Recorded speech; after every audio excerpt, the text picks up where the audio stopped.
ओम शांति। एक दिन मैंने मौन में शब्द को धसाया था और एक गहरी पीड़ा, एक गहरे आनंद में सन्निपात ग्रस्त सा विवश कुछ बोला था। सुना मैंने, मेरा वह बोलना दुनिया में काव्य कहलाया था। आज शब्द में मौन को धसाता हूँ। अब न पीड़ा है न आनंद ही है। विस्मरण के सिंधु में डूबता सा जाता हूँ। देखूं तह तक पहुँचने तक, यदि पहुँचता भी हूँ क्या पाता। ये कविता है हरिवंश राय बच्चन की। इसमें कवि कह रहा है, एक दिन मैंने मौन में शब्द को धसाया था। एक दिन मौन में मैंने शब्दों को धसाया जबरदस्ती। फिर क्या हुआ? और एक गहरी पीड़ा, एक गहरे आनंद में सन्निपात, सन्निपात अर्थात बेसुध, बेहोश, डेलीरियस, सन्निपात ग्रस्त सा विवश कुछ बोला। मौन में शब्दों को धसाया और फिर विवश होकर मैंने कुछ बोला। सुना मेरा वह बोलना दुनिया में काव्य कहलाया था। मेरा वो जो बोलना था दुनिया में कविता काव्य बन गया। आज क्या कर रहा हूं? शब्द में मौन को धसाता हूं। पहले मौन में शब्दों को धसाया, अभी शब्द में मौन को घुसा रहा हूं। तो क्या हो रहा हूं? अब ना पीड़ा है ना आनंद है। विस्मरण के सिंधु में डूबता सा जाता हूं। देखूं तह तक पहुंचने तक, यदि पहुंचता भी हूं क्या पाता हूं। दो अवस्थाएं बताई है। एक तो मौन में शब्दों को डुबाया और दूसरा शब्दों में मौन को डुबाया। पहली अवस्था में कवि बन गया और दूसरी अवस्था में खो गया। मौन सागर है और इस मौन में जब भी कोई शब्द जाएंगे और वहां से जब निकलेंगे तो संगीत बन जाएंगे, कविता बन जाएगी, काव्य बन जाएंगे। परंतु यदि शब्द जो है उसमें जबरदस्ती मौन डालने की कोशिश करेंगे, फिर पता नहीं क्या होगा। कवि कह रहा है मैं खो गया हूं, विस्मरण हो गया है मुझे। तो आज हम जब अमृत वेला कर रहे थे और जो उस दिन रविवार को भी कहा कि बाबा कौन है? मौन का सागर।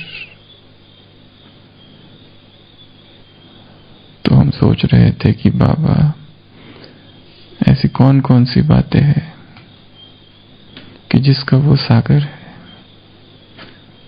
शिव जैसे एक अनोखा सागर है। तो सबसे पहला तो वो मौन का सागर है, परम मौन का, जहां पर कोई आवाज नहीं। और वो उस मौन से जब संसार में आता है और फिर कुछ बोलता है तो उस बोल में कुछ अजीब सा प्रभाव होता है। और वो आता भी है शब्दों में, किस लिए? मौन में ले जाने के लिए। आवाज से परे, बाप आवाज की दुनिया में आवाज से परे ले जाने आया है। तो सबसे पहले उसकी जो महिमा है वो मौन की है। वो परम मौन है, द ग्रेट साइलेंस। और यदि उसको जानना है, यदि उसको समझना है, तो आत्मा को भी उसी मौन में प्रवेश करना पड़ेगा। बिना उस मौन में प्रवेश किए उस परम मौन को जाना ही नहीं जा सकता, केवल उसके शब्दों द्वारा। क्योंकि उस परम मौन ने नीचे आकर कुछ शब्द कहे, पर केवल शब्दों से खेलते खेलते, शब्दों को जानते हुए उसको नहीं जाना जा सकता। केवल चिंतन करते करते उसके कही हुई बातों का उसको नहीं जाना जा सकता। उसको जानने के लिए कुछ और करना पड़ेगा, और वो और है मौन। अंतर बाहर दोनों के शब्द शांत हो जाए तो ही उसको जाना जा सकता है। अंतर के शब्द, अंदर के शब्द, बाहर के शब्द, ये दोनों शब्द जब शांत होंगे और एक साइलेंस की अवस्था क्रिएट होगी, उस साइलेंस में इस साइलेंस को जाना जा सकता है। केवल शब्द, केवल वाचा, केवल वाचाल होना, केवल पढ़ते रहना, इससे उसको नहीं जाना जा सकता है। सत्य इतना आसान नहीं है कि किसी ग्रंथ का अध्ययन करने से उसे जान लिया जाए, या केवल मुरली से ही उसको नहीं जाना जा सकता, क्योंकि वो उससे भी परे है। वो उसकी अभिव्यक्ति है, वो कह रहा है, परंतु वो स्वयं सबसे परे है। ऐसी शायद ही कोई दो मुरलियां होगी जो समान होगी, कि है कोई भी नहीं। टॉपिक समान हो सकते हैं, परंतु अंदर जो कहा है या जिस ढंग से कहा गया है वो अलग अलग है, क्योंकि वो सागर है।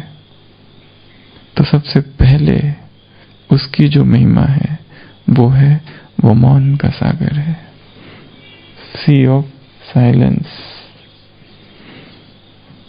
शिव सागर की अनोखी महिमा है ये। दूसरा, वो गहराई का सागर है।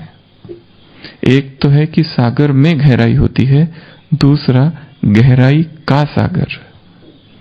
आज सुबह की साकार मुरली में बाबा ने कहा है, मैं तुम्हें गहरी गहरी बातें बताता हूं। इसके लिए सुनना चाहिए, ये नहीं कहना चाहिए कि फुर्सत नहीं है। तुम्हारे तुनीर में, तर्कस में क्या होना चाहिए? ज्ञान बाण होने चाहिए, अच्छे अच्छे नए नए।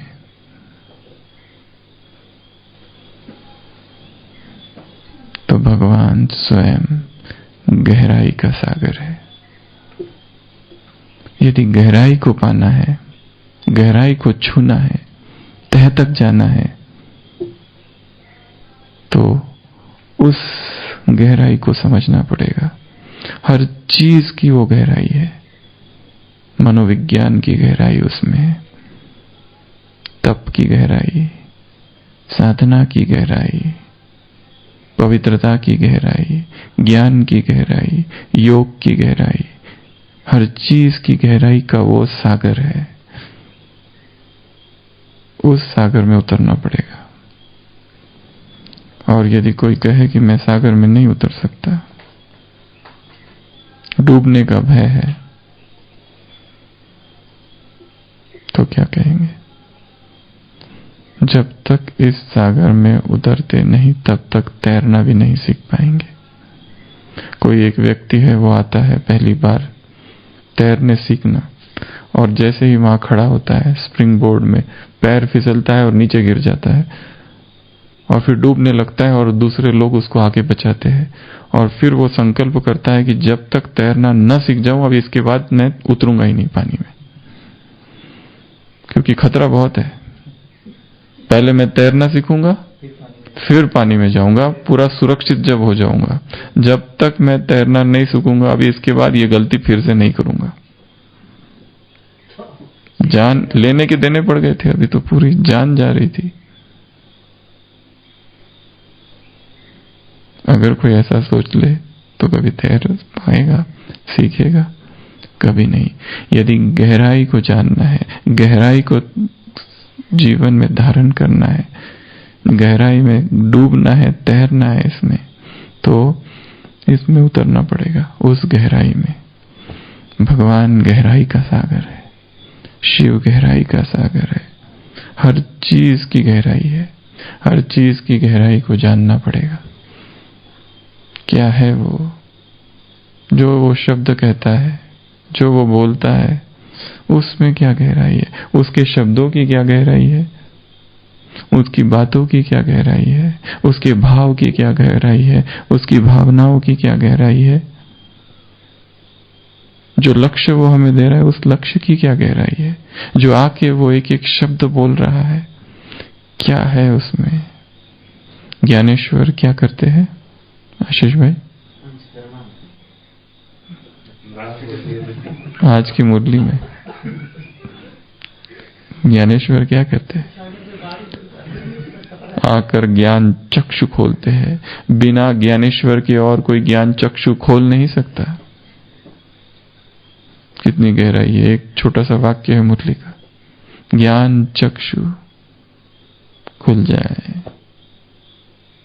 और जब ज्ञान चक्षु खुलते हैं तो चीजें वैसी नहीं दिखाई देती जैसे अब है, कुछ और दिखाई देता है। आत्मा है फर्स्ट, आज कहा मुरली में बाबा ने। तुम शरीर को नहीं देखते, तुम आत्मा को देखते हो। और जो जो चीज विवश करती है आज शरीर को देखने के लिए वो बाधा है योग में। जो चीज उत्तेजित करती है हमको शरीर को देखने के लिए या शरीर को देखने का चिंतन करने का कारण बनती है, ट्रिगर बनता है, वो देहभान में लाने वाला है। कौन सा हाथी नहीं बनना है तुम्हें? मकना हाथी नहीं बन जाना है। मकना हाथी, मदमस्त हाथी, जिसको बहुत शराब पिलाई जाती है और मस्ती से जो चलता है, पागल हाथी, वाइल्ड एलिफेंट जो होता है वो मकना हाथी होता है। उसमें बड़ा देहभान होता है। देहभान बड़ा नुकसान करता है, कुचल देता है, किसी को नहीं देता है, वो उठा के पटक देता है। बिल्कुल पागल हाथी होता है वो मकना हाथी। तो देहभान मकना हाथी है। तो उसके शब्द शब्द में, वाक्य वाक्य में गहराई है। गुड़ जाने गुड़ की गोथरी जाने, गुड़ जाने गुड़ की गोथरी जाने, ये चिंतन का विषय है। गुड़ क्या जानता है और गोथरी क्या जानता है, और उसके अतिरिक्त तो और कोई कुछ नहीं जानता। तो गहराई, शब्द शब्द की गहराई, वाक्य वाक्य की गहराई, उस गहराई में डूबना है। उस गहराई का सोचना है, चिंतन करना है, मनन करना है कि ये उसने क्यों कहा। तुम बाप की मदद से शक्ति लेते हो, तुम बाप से शक्ति लेते हो और सारी दुनिया को पावन बनाते हो। तो कल की मुरली में क्या वाक्य था? तो तुम बाप की मदद से दुनिया को पावन बनाते हो। तुम बाप से शक्ति लेते हो और दुनिया को पावन बनाते हो। तो सारी दुनिया को तुम्हारी पूजा करनी चाहिए, सारी दुनिया को तुम्हारी पूजा करनी चाहिए। कल बोला था ना। तो उसके शब्द शब्द में पावर है। वो गहराई का सागर है। पहले मौन का सागर है, परम मौन का सागर है। शब्द वहां है नहीं, निर्वाक है वो।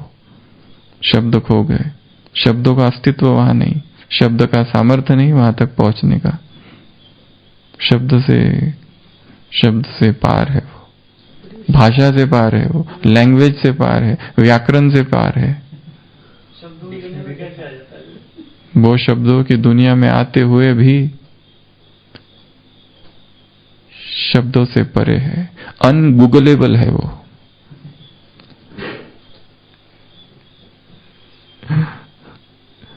उसको नहीं जान पाते तुम। गूगल में एक शब्द होता है अनगूगलेबल। यदि गूगल में एक शब्द डालो, उधर से कॉमा एरो वगैरह दे दो तो कुछ भी नहीं आएगा, नो रिजल्ट। इन शब्दों को कहा जाता है अनगूगलेबल वर्ड्स। वैसे भगवान को तुम्हारा गूगल जान नहीं पाता है, अनगूगलेबल है, अवर्णनीय है, अव्याख्य है, अनस्पीकेबल है, अकथनीय है, अनफैदमेबल, जिस तक पहुंचा नहीं जा सकता। उस अतल है वो, अतल जिसकी कोई था नहीं, जिसका कोई तल नहीं। ऐसा वो सागर है मौन का, ऐसा वो सागर है गहराई का। ये दूसरा। तीसरा, वो स्थिरता का सागर है। भगवान स्थिरता का सागर है, हमेशा स्थिर है। यहाँ की कोई भी बात, लहरें, तरंगे, रिपल्स उसमें उत्पन्न नहीं करती है। वो हलचल में आता है क्या? ऐसे कैसे हो गया, ये क्यों हो गया? कोई हलचल है ही नहीं उसमें। प्रशांत है निरंतर, परम शांत है वो, प्रशांत सागर की तरह, द पैसिफिक है वो, जिसमें कोई हलचल नहीं, जिसमें स्थिरता है, जिसमें अडोलता है, अचलता है, अडिगता है। ऐसा वो स्थिरता का सागर है। और ये जो 7 महिमा उसकी आज हम बता रहे हैं, ये सारी की सारी हमें अपने अंदर धारण करनी है। वही मौन हम में आ जाए, वही गहराई हम में आ जाए, वही स्थिरता हम में आ जाए। और वो आएगी कैसे? उस पर ध्यान लगाने से, उसका मनन करने से, उस पर चिंतन करने से। उस दिन बताए थे शिव बाबा के 7 रूप, रोज करने हैं वो, बहुत मजा आएगा। सबसे पहला वो बिंदी है, दूसरा वो ज्योति है, तीसरा वो क्या है? बीज है, अगला स्टार है, अगला सागर है और पहाड़ है। तो ऐसे ये 7 रूप है। परम धाम का रोज योग इन 7 पर होना चाहिए। ऊपर पहुंचते ही पहले देखना वो बीज है और मैं उस बीज से योग लगा रहा हूं। देखना वो बिंदी है तो मैं भी बिंदी हूं। वो ज्योति है, महाज्योति का ताप मुझ में आ रहा है। वो स्टार है, सुप्रीम स्टार, ट्विंकलिंग, शाइनिंग, चमक रहा है, उसकी चमक मुझ में आ रही है। फिर देखना वो सूर्य है, उस सूर्य की किरणें मुझ में आ रही है। पहाड़ है, इस पहाड़ को मैं खा जाऊंगा। जब तक इस पहाड़ को नहीं खा जाऊं रुकूंगी नहीं। तो ये परम धाम के योग है। तो तीसरा शिव बाबा क्या है? स्थिरता का सागर है। जैसा वो स्थिर है, मैं भी वैसा ही निष्कंप, अकंप, निस्तरंग, रिपललेस, एब्सोल्युटली काम, लिम्पिड, शांत, प्रशांत, स्थिर सागर हूं। ये तीसरा। चौथी महिमा वो धैर्य का सागर है। उसका धैर्य कैसा है? अथाह है। धैर्य की कोई सीमा ही नहीं है, इतना उसमें धैर्य है। धैर्य और हलचल अलग चीज है। धैर्य में पेशेंस बहुत है उसके पास, बहुत रुकता है वो। लाओ त्से एक चीन का दार्शनिक है, उसने लिखा है कि मनुष्य जल्दबाजी क्यों करता है। इस प्रकृति को देखो, प्रकृति को कोई जल्दबाजी है? नेचर नोज नो हरी।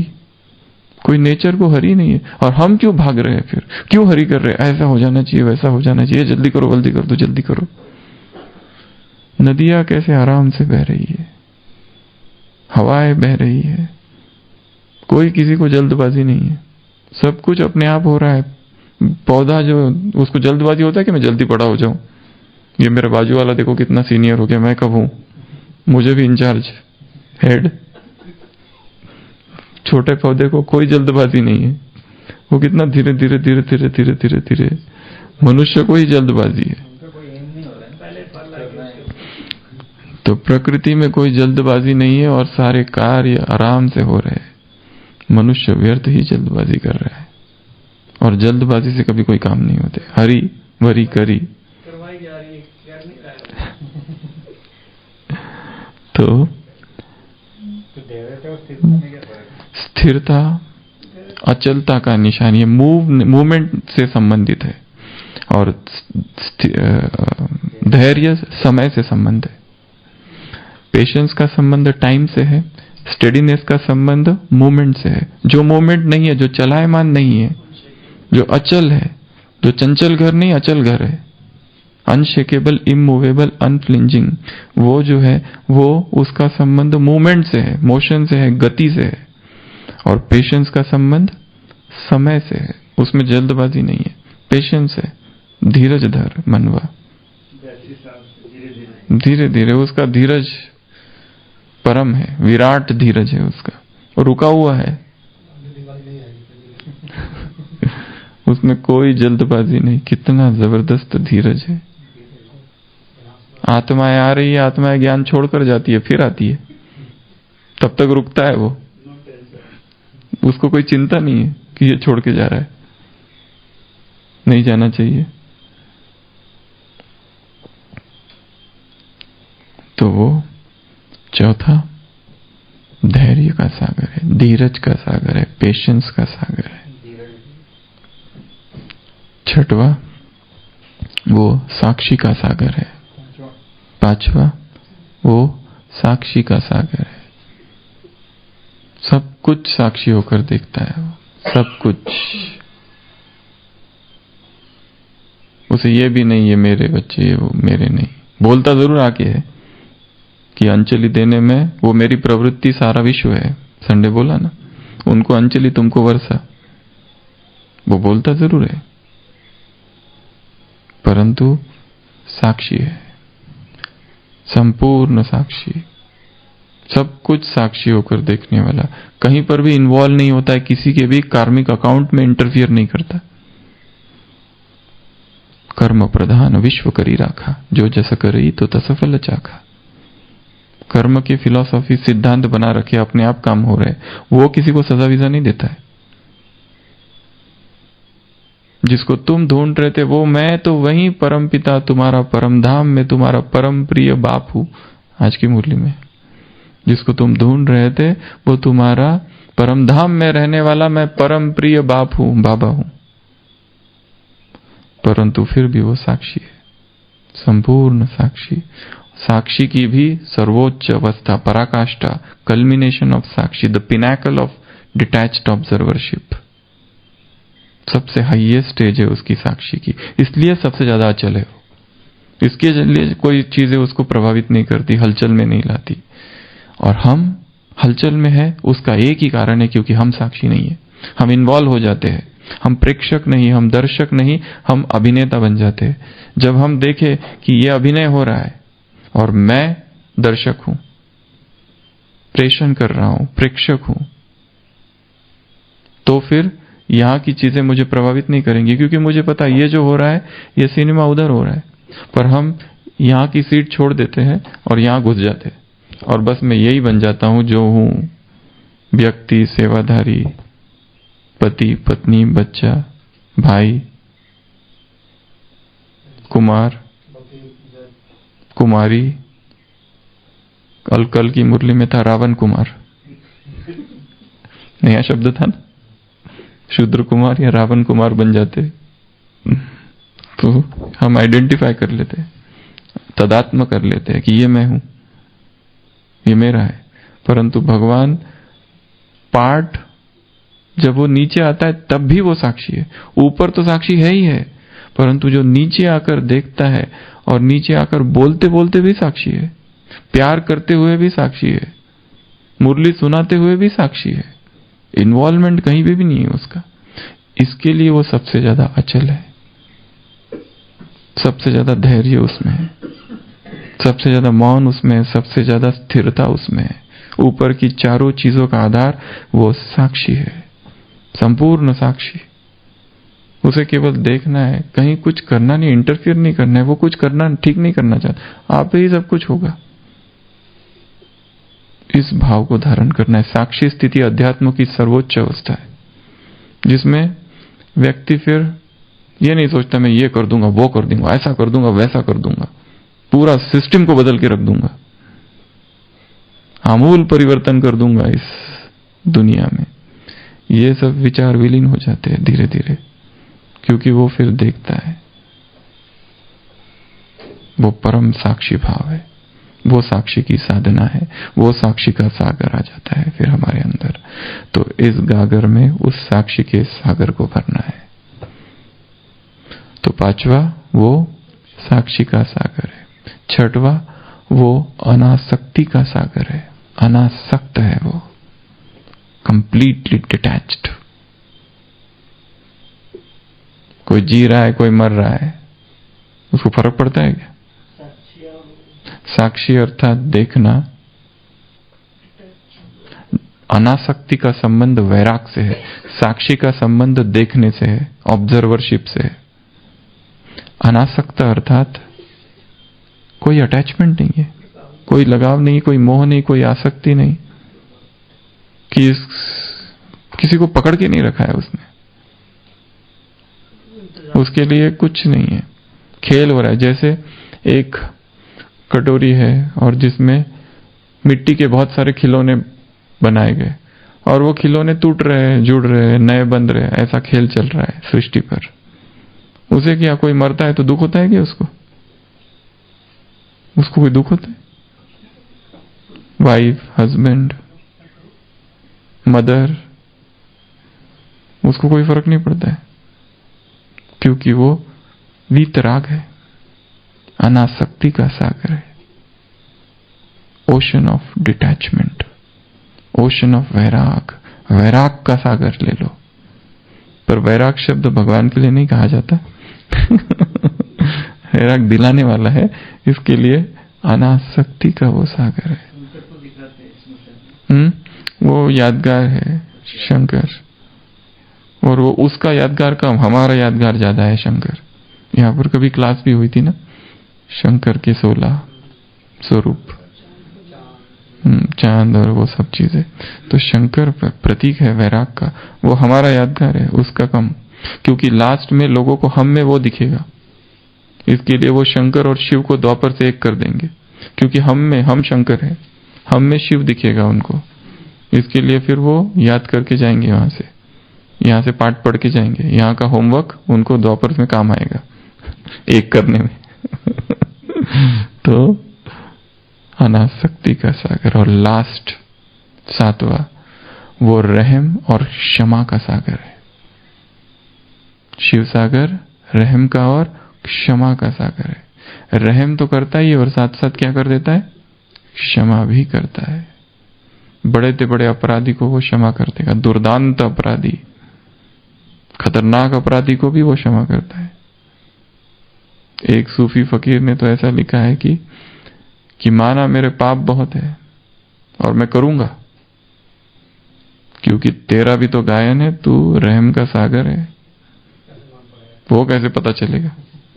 करूंगा मैं बहुत पाप, क्योंकि तू भी रहम का सागर है और क्षमा का सागर है, ओशन ऑफ पार्डन, फॉरगिवनेस।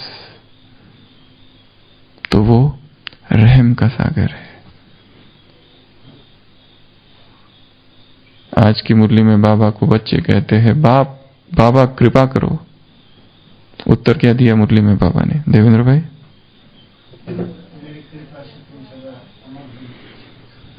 उत्तर क्या दिया मनोज भाई? आज की मुरली में बच्चे बाप से कहते हैं बाबा कृपा करो, पढ़कर स्वयं पर कृपा करो। उत्तर क्या दिया? पढ़कर खुद पर तुम कृपा करो। मैं कोई कृपा विपा करने नहीं आया हूं यहाँ। कृपा करने लेनी है तो जाओ उन साधु संत योगियों के पास, वो करेंगे कृपा। मैं कोई कृपा विपा नहीं करता हूं। तो वो रहम का सागर है, और वो किसका सागर है? क्षमा का। परंतु वो क्षमा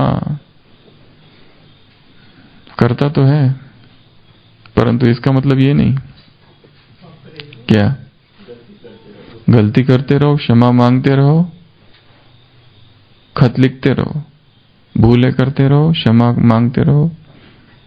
इसको रीति रस्म नहीं बना देना ब्राह्मण परिवार का। एक मुरली में बाबा ने कहा है, इसको ब्राह्मण परिवार की 3P पता है ना? पाप, पश्चाताप, पार्डन। ये 3Ps को ब्राह्मण की रीति रस्म नहीं बना देना। पाप करना, फिर पश्चाताप करना, और फिर क्षमा मांगना, माफ कर दो, माफ कर दो, माफ कर दो। और बार बार वही करते रहना। रोज गलतियां करना, रोज पाप करना, रोज पश्चाताप करना, रोज बाबा को खत लिखना, और फिर बाबा को रोज कहना माफ कर दो। फिर से वही। वो इतना बुद्धू नहीं है तुम्हारे झांसे में आ जाए बुद्धिमानों की बुद्धि है तुम्हारी जालसाजी वहां चलेगी नहीं। वो परम बुद्धिमान है, बुद्धिमानों की वो बुद्धि है, सब उसको पता है, चतुर सुजान है वो, हर राज को जानने वाला राजू रमतबाज है। तो ऐसा वो है, तो उसके सामने ये ठगी चल ना सके। तो ऐसे सप्त सागर है वो।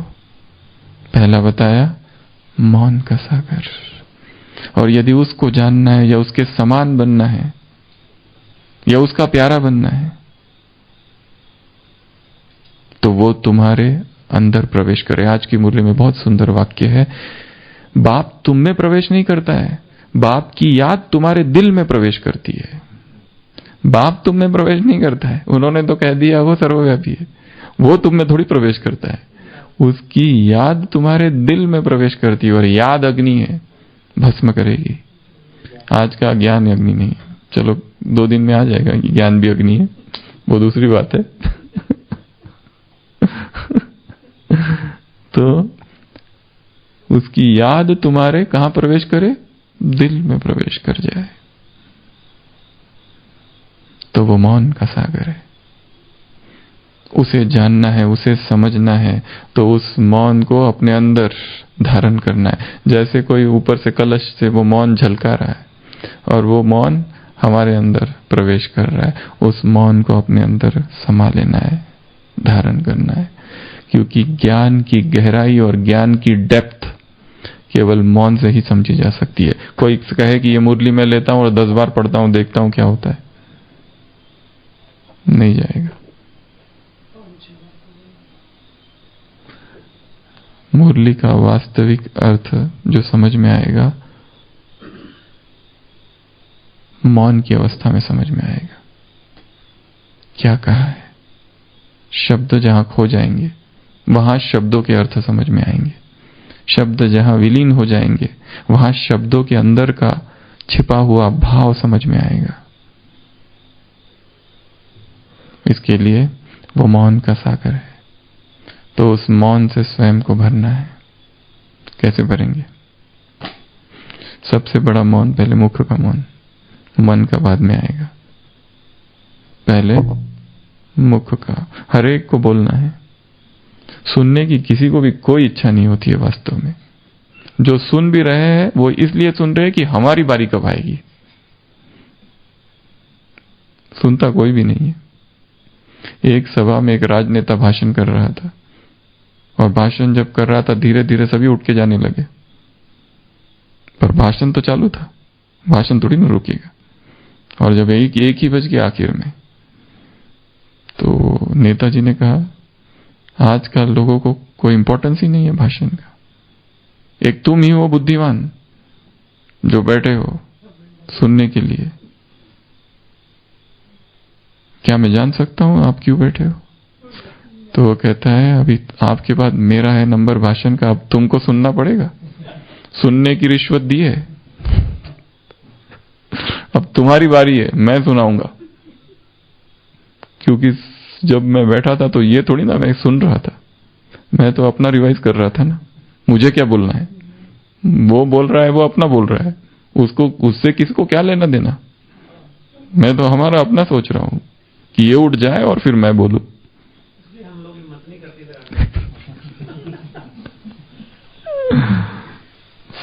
सुनना तो किसी को ही नहीं है, हर एक को बोलना है। बोलना चाहता है हर एक, सुनाना चाहता है।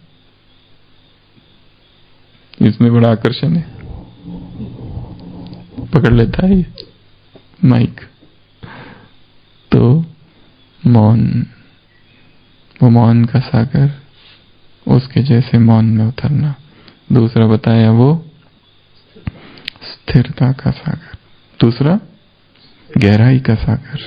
वो गहराई है, हर चीज को गहराई से समझना है, किसी बात को तुरंत स्वीकार नहीं करना, सोचना ये क्यों है, ये कैसा है, क्यों आज बाबा ने कहा मधुबन क्या है? तीर्थ स्थान है। चिंतन करना इसके विषय में, 4 उत्तर दिए इसके, मधुबन तीर्थ स्थान के। जो यहां होता है, पहले तो तुम पुण्य आत्मा बन जाते हो। क्यों मैं पुण्य आत्मा बन जाता हूं मधुबन में आकर? चिंतन का विषय है। जो भी समस्या है उससे पार चले जाते हो। क्यों समस्याओं से पार चली जाती है आत्मा मधुबन में आके? तीसरा तावीज का काम करता है ये, द मैजिकल एमुलेट, तिलिस्मन। और चौथा भाग्य। झूले में झूलते हो सुख शांति के यहां आकर। ऐसी ये 4 बातें हो जाती है मधुबन में आके। वरदान दिया तो मधुबन तीर्थ है। तीर्थ क्यों कहा? तीर्थों पर क्या होता है? तीर्थों पर लोग क्यों जाते हैं? तीर्थों की इतनी महिमा क्यों है? चिंतन का विषय है। परंतु चिंतन हम तब कर सकते हैं जब हमें संकल्प हो मन में, ये आज की मुरली का वरदान है और मुझे सोचना है इसके विषय में। टाइम देना पड़ेगा, टाइम निकालना पड़ेगा। बाकी जो टाइम है mobile, TV, internet, social media, बातचीत, गपशप, गॉसिप्स, भोजन, वो सब से इधर हटके इस पे फोकस करना पड़ेगा। तब कहीं जाकर हम सोच सकेंगे, कुछ तो नवीन निकाल सकेंगे। भगवान की कोई 2 मुरलियां एक जैसी नहीं है। तो हमारे 2 चीजें कही हुई एक जैसी ना हो। एक ही टॉपिक पर अगर 10 बार बोलना हो तो 10 बार अलग अलग होना चाहिए।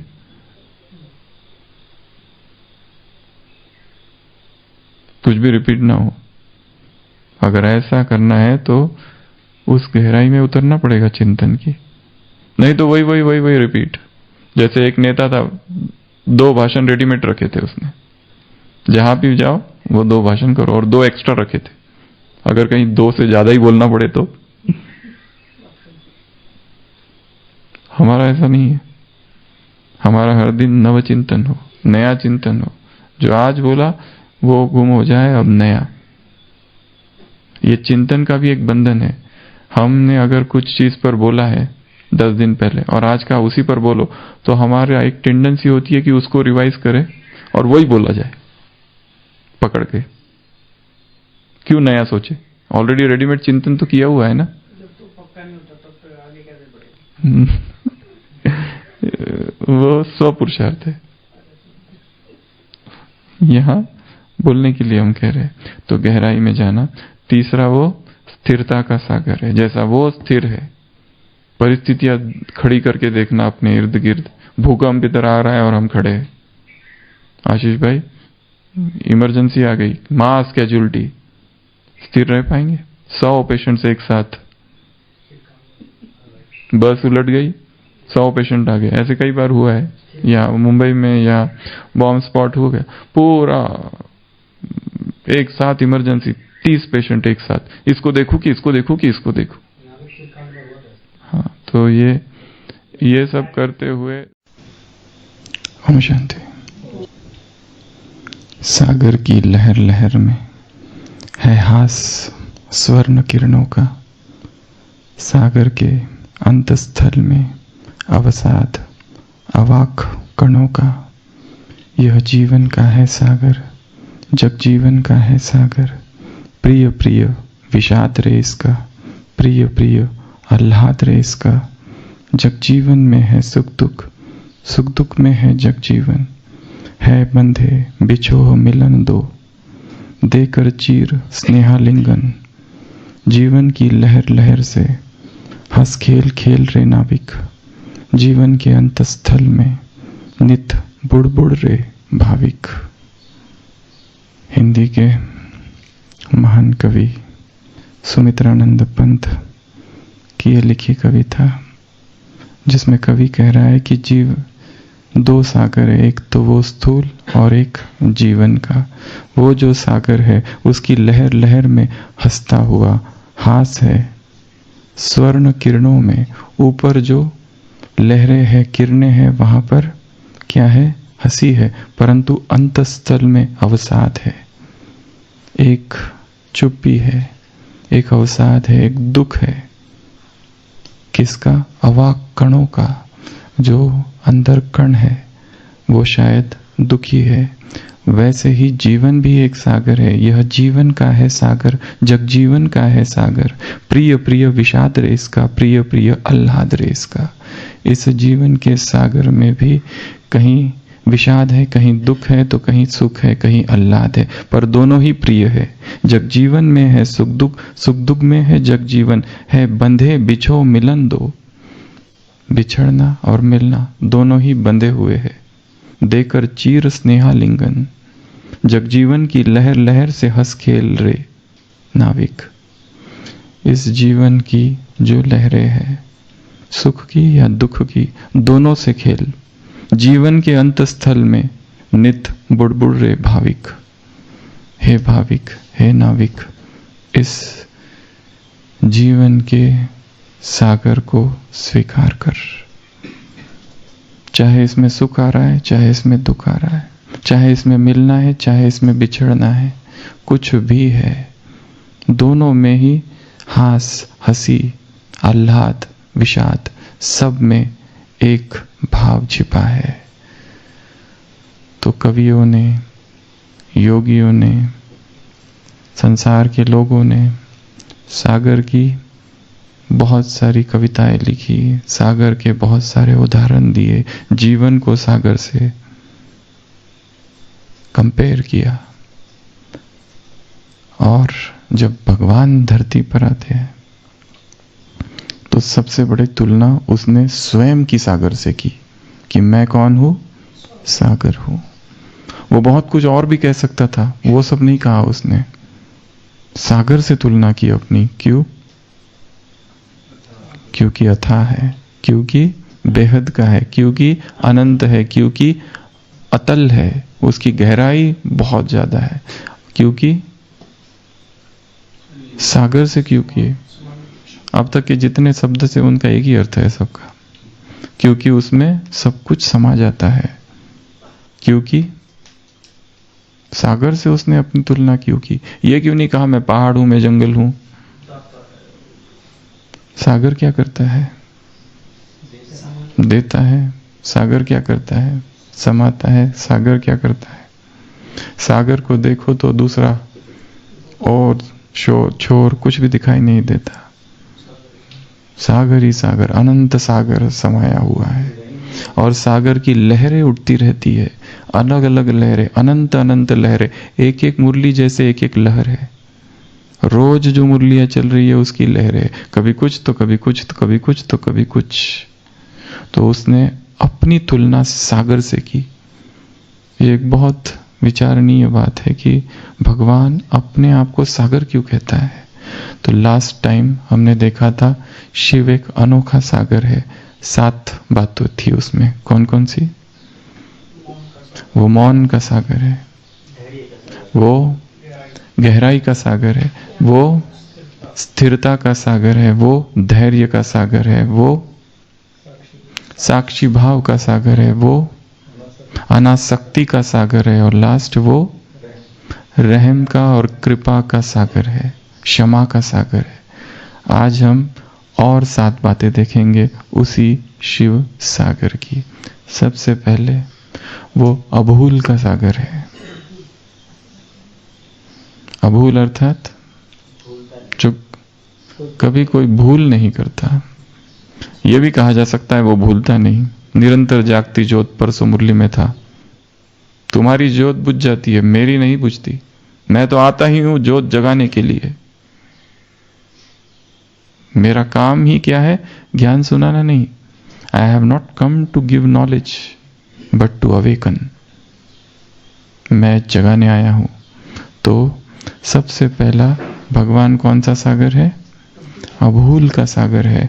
2 चीजें उसमें, वो कभी भूलता नहीं, और दूसरा वो कभी कोई भूल नहीं करता, वो कोई गलती नहीं करता, कोई मिस्टेक नहीं हो जाती उसके हाथों से, मिस्टेक से भी। उसके डिक्शनरी में, शब्दकोश में भूल है ही नहीं। और उसका ये जो रचा हुआ ड्रामा है, उसका रचा है या किसी और का? ड्रामा को किसने रचा? ड्रामा रचा किसने? उसी ने रचा होगा। वो तो कहता है मैंने रचा ही नहीं। रचता तो वही है।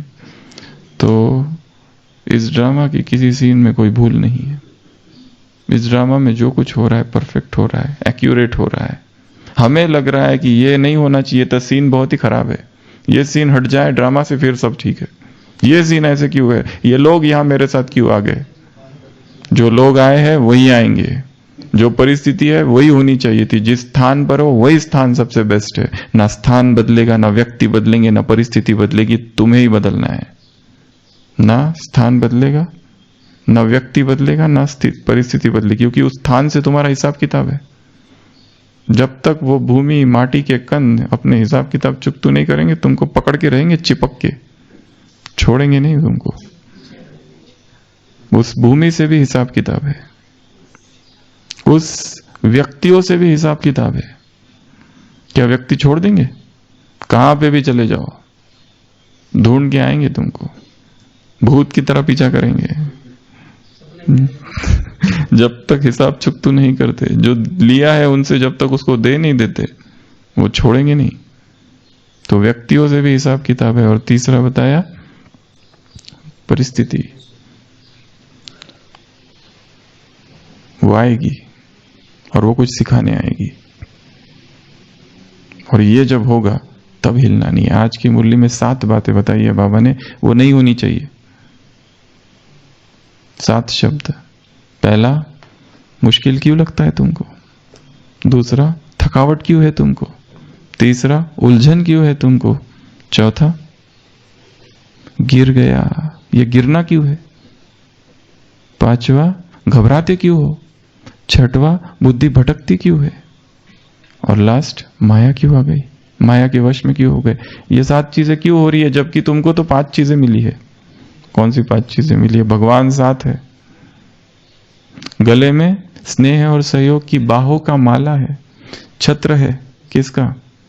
पालना का, और खुशी का झूला है। और 5वीं बात में 3-4 चीजें हैं। भगवान मिलने के बाद भी मुश्किल, सर्वशक्तिवान बनने के बाद भी मुश्किल, सर्वशक्तियां प्राप्त होने के बाद भी, सर्व अधिकार प्राप्त होने के बाद भी मुश्किल, मायाजीत बनने के बाद में भी मुश्किल। कंफ्यूजन अगर जीवन में है तो जरूर किसी न किसी श्रीमत का उल्लंघन हो रहा है, मनसा वाचा कर्मणा, किसी न किसी मत का, किसी न किसी सूक्ष्म श्रीमत का। इसलिए तो माइंड में कंफ्यूजन आ गया, ये करूं या वो, इधर जाऊं या उधर जाऊं। क्यों माइंड कंफ्यूज्ड है? क्योंकि माइंड में क्लैरिटी नहीं है, क्योंकि और हम उत्तर ढूंढ रहे हैं। कंफ्यूजन कोई ठीक कर दे, कोई नहीं ठीक करेगा कंफ्यूजन। जब तक श्रीमत पर नहीं आ जाती आत्मा अपने आप, वहां सब कुछ, बाबा ने कहा हंसते हंसते नाचते नाचते आराम से बाप के साथ चलो। क्यों छोड़ते हो? क्यों मुश्किल, क्यों थकावट, थकान क्यों हो जाती है? ज्ञान मार्ग में चलते चलते जरूर किसी न किसी श्रीमत का उल्लंघन किया है। क्यों डरते हो? श्रीमत का उल्लंघन किया। क्यों गिरते हो? फिर चिल्लाते हो और बाबा को जैसे न्यूज़पेपर में खत लिखते हैं वो लोग, जैसे न्यूज़पेपर में खबरें आती है दुख और अशांति की, वैसे बाबा को ऐसी खबरें बिल्कुल पसंद नहीं है। 5 प्रकार की खबरें बाबा को पसंद है, वो आज ढूंढना आप कौन सी मुरली में कौन सी खबरें, उसको 5 नहीं 6 या 7 प्रकार की खबरें। बैड न्यूज और गुड न्यूज। बैड न्यूज उसको पसंद नहीं है तुम्हारी, गुड न्यूज कौन सी खुशखबरी है जो बाबा के पास पहुंचे तो बाबा को अच्छा लगता है, नहीं तो बाबा को भी अच्छा नहीं लगता है। स्नेही वो सुखदाता और तुम दुखी, उसको ही बुरा लगता है। तो सबसे पहले वो अभूल का सागर है, अर्थात वो कोई भी गलती नहीं करता है। यदि हाँ हम ये भी मान ले कि उसने ड्रामा रचा है, तो उसके रचे हुए ड्रामा में गलती हो सकती है, भूल हो सकती है। वो गलती से, अरे मुझे पता ही नहीं था ये एक्टर यहाँ क्यों रख दिया, इसका पार्ट तो दूसरे सीन में था, सीन 3 में था, सीन 2 में क्यों डाल दिया इसको। ऐसा है, एवरी एक्टर परफेक्ट है जहां पर है, हर सिचुएशन परफेक्ट है यहाँ पर, क्योंकि हम दुखी है, क्योंकि हम उसमें आइडेंटिफाई तदात्मा जोड़ दिया है, हम डिटैच नहीं हो पा रहे उससे। जैसे ही डिटैच होंगे खेल लगेगा एक। और आज की मुरली में बाबा ने कहा जब ये 6-7 बातें करते हो तो मिकी माउस दिखते हो बाप को। मिकी माउस कैसे छोटा मोटा हो जाता है, वैसे तुम भी मोटे हो जाते हो, छोटे हो जाते हो। तो मिकी माउस नहीं बनना है। मिकी माउस पर जो सवार है गणेश, वो बनना। मूषक जिसका वाहन है, वो बनना, वो मिकी माउस की तरह छोटा मोटा होते नहीं जाना। तो वो अभूल का सागर है। और दूसरी एक बात इसमें से, तो वो अगर अभूल का सागर है तो मुझे भी क्या बनना है? अभूल। कोई गलती ना हो, कोई ऐसी गलती ना दिन भर करते रहो कि जिसमें पश्चाताप होता रहे। 3 P's उस दिन भी बताया था। 3 P's अर्थात पाप, पश्चाताप और पार्डन। पार्डन अर्थात माफी। इसको अपना रीति रसम नहीं बना देना ब्राह्मण जीवन का। रोज पाप करो, श्रीमत का उल्लंघन करो, फिर बाबा को खत लिखो लंबे लंबे, माफी मांगो, और उसके बाद में फिर माफी, पश्चाताप करो, माफी मांगो। ये इसको रीति रसम नहीं बना देना है। रोज ही माफी मांग रहे हैं। माफी केवल एक ही बार मांगी जाती है। महान आत्माएं जो एक बार सीख गलती करते वापस रिपीट नहीं करते, तीव्र पुरुषार्थ की परिभाषा है वो। तो वो अभूल का सागर है। हमें भी अभूल बनना है। हमसे भी कोई ऐसी भूल ना हो जाए, कोई ऐसी गलती ना हो, जानबूझकर गलती ना हो कि हमें पता है वो श्रीमत नहीं है, फिर भी हम अपने आप बरबस उसकी तरफ खींचे जा रहे हैं। और फिर पश्चाताप, फिर दुख, फिर प्रायश्चित। प्रायश्चित में अभी समय है क्या पश्चाताप करने का? पश्चाताप में टाइम कितना चला जाता है? प्रोसेस कितनी बड़ी है? एकांत में जाओ, चिंतन करो, खत बित लिखो, माफी मांगो, माफ कर दो, माफ कर दो, माफ कर दो। तो पहले से प्रैक्टिस होगी तो दोबारा टाइम नहीं लगता है। पर उसका परिणाम भी तो कुछ नहीं निकलता, क्योंकि वो आदत सी हो गई है, क्योंकि वो हैबिट हो गई है। इसके लिए सबसे पहला भगवान अभूल का सागर है। दूसरा वो स्वतंत्रता का सागर है। भगवान क्या है? स्वतंत्रता का। वो किसी पर भी अवलंबित नहीं है। उसे किसी के आधार की आवश्यकता नहीं है। वो ये कहता भी है कि मैं इसके शरीर का आधार लेता हूं, पर उसके शरीर में आते हुए भी वो निराधार है। किसी बैसाखी की उसको आवश्यकता नहीं, किसी बैसाखी पर खड़े होकर रेंगने की उसे आवश्यकता नहीं। हिंदी में कहावत है, महालक्ष्मी भाग्य लक्ष्मी उसके द्वार पर नहीं जाती जो भाग्य की बैसाखी को लेके रेंगते रहता है, जो परिश्रम करता है, जो कर्मठ है, उसके द्वार पर भाग्य लक्ष्मी जाती है। भाग्य की बैसाखी, भाग्य को बैसाखी बनाकर रेंगने वाले के पास मग लक्ष्मी कभी नहीं जाती। तो वो स्वतंत्र है, संपूर्ण इंडिपेंडेंट है, किसी पर भी अवलंबित नहीं है, किसी को आधार नहीं बनाया है। हमें भी ये एक गुण उससे सीखना है। कोई आधार नहीं हमारा, हम निराधार है। जैसे ही किसी को आधार बनाया दुख होगा, क्योंकि जब वो छूटेगा, जब वो आधार हटेगा, तब हमको दुख मिलेगा। याद ही आधार है, याद ही सहारा है। बाप की याद सहारा है। आज की मुरली में है, वो किला है, एक याद का किला, ज्वाला का किला बनाओ। तो मनुष्यों को आधार बना लेना दुख को निमंत्रण देना है।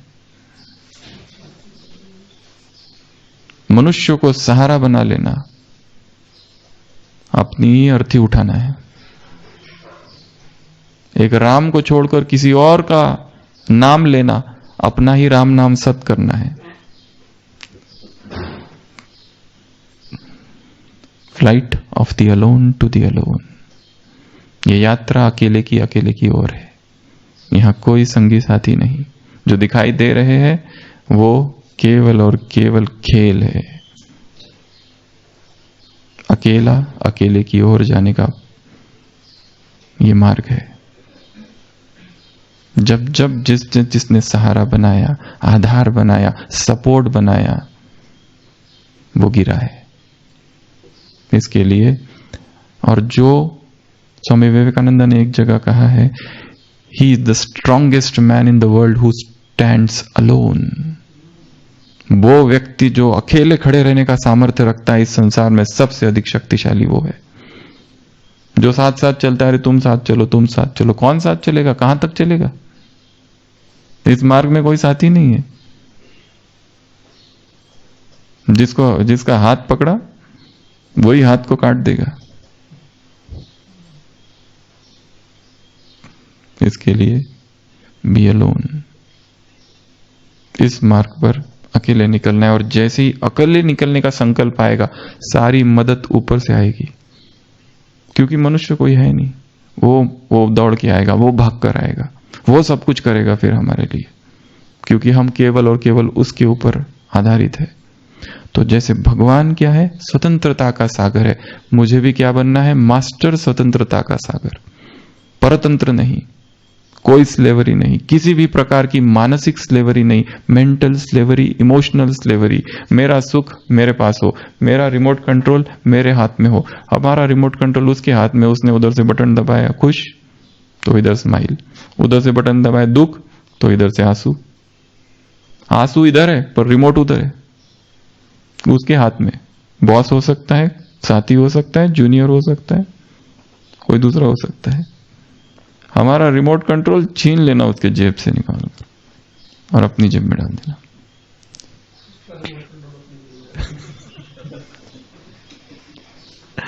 तो स्वतंत्रता का सागर है दूसरा। तीसरा, वो अकर्ता का सागर है, वो कुछ नहीं करता है, सब कुछ करते हुए भी कुछ भी नहीं कर रहा है। सेवाओं में यही भाव रखना कि मैं कुछ कर ही नहीं रहा हूं, कुछ तो करना चाहिए। कई बार हमको ऐसा लगता है यहाँ पे जब ये ओम शांति भवन में ये सब समझाते हैं, ऐसा लगता है हमको भी तो कुछ करना चाहिए ऐसा। हम कुछ तो करें, खाली दिन भर बैठे रहो, कुछ तो करना चाहिए ना। सेवा, माताएं देखो कितनी सेवाएं करती है, दिन रात लगी रहती है। ये भाव रहे कि हमें भी कुछ करना है। ये लोग इतना करते रहते हैं, हमको भी तो थोड़ा पीछे थोड़ी ना हट रहना है, हम भी तो कुछ करें। कम से कम संडे को हम भी किसी को समझाएं, थोड़ा सा ज्ञान शेयर करें, कुछ तो करें।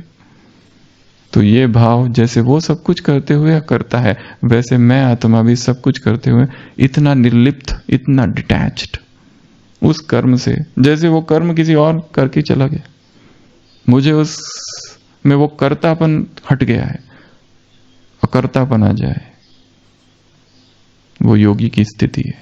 योगी अपने कर्म से भी डिटैच्ड है, क्योंकि पुण्य कर्म योगी को बांध देंगे, अच्छे कर्म उसको बांधते हैं। पाप कर्म तो वो करता नहीं है, पर पुण्य कर्म जो करेगा वही बंधन बन जाएगा उसके लिए। इसके लिए पुण्य किया और भूल जाओ उसको, क्या किया कुछ खबर नहीं, कुछ याद नहीं। तो जैसे भगवान अकर्ता का सागर है, या उसमें अभिमान है, मैंने देखो 69 कब से 36 से लेकर अब तक इतनी मुरलियां चलाई, उसको कोई अभिमान? इतने लोगों को मैंने जगाया, उसको कोई अभिमान? वो कहता है मुरली में मैं, पर कोई अभिमान है कि उस मैं में? उस मैं में अभिमान से परे ले जाना वाला मैं है वो। तो वो अकर्ता का सागर है। हमें भी क्या बनना है? अकर्ता का सागर। कर्म करना और डिटैच हो जाना। कितना फास्ट हम डिटैच होते हैं, कितना फास्ट, वो डिसाइड करेगा योगी की स्टेज को। कितना फास्ट, अभी अभी कोई कर्म किया, वहां से डिटैच हो गए कहीं और दूसरी सेवा, वहां से डिटैच हो गए योग, वहां से डिटैच हो गए भोजन, वहां से डिटैच हो गए कुछ ज्ञान चिंतन, वहां से डिटैच हो गए नींद, नींद से डिटैच हो गए फिर से योग। फास्ट होना चाहिए सारा। तो अकर्ता का सागर है। नेक्स्ट, अभोक्ता का सागर है। वो सब कुछ स्वीकार करते हुए भी कुछ भी स्वीकार नहीं कर रहा है, कुछ भी स्वीकार नहीं कर रहा है। ऐसे अभोक्ता बन जाना। भोजन कर रहे किस भाव से? ये नहीं कि ये बहुत टेस्टी है, पर इससे मेरा शरीर स्वस्थ होगा, निरोगी होगा, इस भाव से। और मुझे इस शरीर को रखना है। क्यों रखना है आशीष भाई? क्योंकि सेवा करनी है। भोग विलास के लिए शरीर मिला नहीं है, तपस्या के लिए शरीर मिला है। इस शरीर में महान तपस्या होनी चाहिए, तो ही ये शरीर स्वस्थ रहेगा। जो शरीर को भोग विलास में डुबो वो बीमार होगा, रोगी होगा। रोग का एक कारण ही भोग है, और जितना जितना उसको तपाओगे अपने आप स्वास्थ्य दौड़ कर आएगा वापस। तो वो अभोक्ता है। तो मुझे भी क्या बनना है? सब कुछ स्वीकार करते हुए भी जैसे कुछ भी स्वीकार नहीं किया। उसके बाद वो असोचता है का सागर है, कि भगवान रेडी करके आता है, मुझे भाषण देने नीचे जाना है, कौन सा कागज लेके जाऊं, वो मुझे ये भाषण देना है, वो भाषण देना है, ये मुरली करनी है, ये मुरली सुनानी है। सोचता है क्या वो? कुछ नहीं, असोच है। और द ग्रेटेस्ट स्पीच जो दिया जाता है असोच अवस्था में एंट्री होने के बाद ही दिया जाता है। कोई वहां चिंतन नहीं, मनन, उस निर्विचार अवस्था में जाना। तो वो असोचता का सागर है, तो मुझे भी क्या बनना है? असोचता का सागर। नेक्स्ट वो निरंकारिता का सागर है। कोई अहंकार है क्या उसमें? अहंकार जरा भी नहीं है, किसी भी बात का अहंकार नहीं है, उसके मैं में भी कोई अहंकार नहीं है। जहां वाणी में अहंकार है, मैं ये हूं, मैं पुराना हूं, मैं यहां हूं, मैं ये करता हूं, मैंने ऐसा किया, ये सारी परिभाषा ही उस समर्पण के विरुद्ध है। समर्पण अर्थात मैं का गिर जाना, ये फाइनल डेफिनेशन है। समर्पण अर्थात मैं जो है वो नष्ट हो जाए, समाप्त हो जाए, आए ही नहीं कहीं बोल में, वाणी में, स्पीच में। वो आ रहा है अर्थात जीरो लेवल पर है, एंटी समर्पण है, क्योंकि आय का गिर जाना ही समर्पण है। तो निरंकारिता जैसा वो निरंकारिता का सागर है, हमें भी क्या बनना है? निरंकारिता। और लास्ट वो निर्वैर का सागर है, उसका किसी से कोई शत्रु भाव नहीं है। और यदि हम अपने मन को चेक करें तो हमको पता चलेगा सूक्ष्म में कितने सारे शत्रु अंदर बैठे हैं, कितने सारे लोगों को हमने शत्रु मान बैठा है कि ये ठीक नहीं है, ये हमारी ग्लानि करते हैं, ये हमारी निंदा करते हैं, ये हमारे बारे में बुरा बुरा बोलते हैं। हम तो कितना अच्छे हैं, पर फिर भी ऐसा बोलते हैं, और ये लोग अच्छे नहीं है। शत्रु बना के बैठे हैं, सूक्ष्म अदृश्य शत्रु अंदर बैठे हैं। जब तक वो सारे हमको मित्र ना दिखाई दे, जब तक हम विश्वामित्र ना बनेंगे, वो राम हमारे साथ नहीं आएगा। वो दिखाया ना रामायण में, विश्वामित्र आते हैं, दशरथ को कहते मुझे राम दे दो, दशरथ कहता है मैं नहीं दूंगा, राम कहता है मुझे जाना है, दशरथ कहता है मैं नहीं दूंगा, मेरे दो राम लक्ष्मण मुझे बहुत प्रिय है। पर राम जाते हैं। क्यों जाते हैं? क्योंकि वो विश्वामित्र है। हम जाएंगे तो दशरथ कहेगा लेके जाओ, राम कहेगा मैं नहीं जाता हूं, क्योंकि राम किसके साथ जाएंगे? जो सकल विश्व का मित्र है, उसी के साथ जाता है। तो निर्वैर का सागर। तो ये फिर से 7 बातें थी। भगवान सागर है। किसका सागर है? अभूल का। मुझे भी क्या बनना है? अभूल। अब कोई जानबूझकर कोई गलती नहीं करनी है, पता है श्रीमत है, और फिर तोड़ना नहीं है उसको। दूसरा, वो स्वतंत्र है, वैसे ही उसके समान स्वतंत्र हो जाना, कोई बॉन्डेज नहीं। वो बोलता है मैं ड्रामा के बंधन में हूं, मैं इसका आधार लेता हूं, पर वो सब करते हुए भी वो स्वतंत्र है। उसको बुरा लगता है। अब ये बताओ कि नीचे 20,000 लोग आ गए और बाबा आने वाले, और पता चलता है टाइम पर वो नहीं आ रहा है, तो उसको बुरा लगता है क्या? बोलो। नीचे 20,000 लोग आ गए और वो टाइम पे आता ही नहीं है, फिर वो डिटैच है, उसको कोई लेना देना नहीं है किसी से। वो डिटैचमेंट ही उसका स्वभाव है। और वो करते हुए भी ऐसा भी नहीं कि वो कुछ सोच के कर रहा है, उसका स्वभाव ही डिटैचमेंट है। तो वो स्वतंत्रता का सागर है, वो असोचता का सागर है, अभोक्ता का सागर है, अकर्ता का सागर है, वो निरंकारिता का सागर है, और निर्वैर का सागर है। तो उसके जो गुण है, एक मुरली में बाबा ने कहा है, बाप के टाइटल, बाप के नाम, बच्चों के टाइटल। बाप के जो नाम है वो बच्चों के टाइटल है। वो जो है वो हम है, हम उससे भिन्न नहीं है। और जैसे जैसे हम उसके पास, उसके समीप जाते जाएंगे, हम भी उसके समान बनते जाएंगे। My father and I R one, ये अवस्था आएगी धर्मों की। इसलिए आत्मा सो परमात्मा भक्ति मार्ग में कहा, परंतु उसका राज है क्योंकि उसके जैसा हम बनते जाते हैं। काम क्रोध निमले ठाईचे झाला स्वयमेव पांडुरंग। स्वयं ही जैसे वो